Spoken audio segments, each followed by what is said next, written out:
Thank you so much. Uh, you may know that there's a bill in the House of Representatives that would form a commission to study the issue of reparations.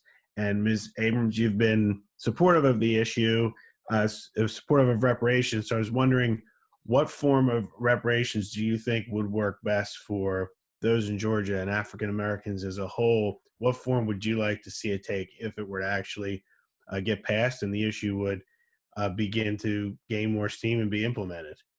Well, I think that's the point of the commission.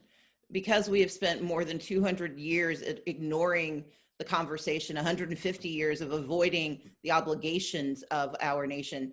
And we know that despite the end of Jim Crow in 1965, that its remnants precluded access to economic and educational advancement for African Americans for years after. We know that the beginning of any legitimate conversation is a study. It is to understand not only the impacts, but the consequences. And that is what this commission will do. I strongly support the commission. I strongly support a real investigation that also includes a public conversation about the systemic racism and systemic inequities faced by Blacks in the United States of America.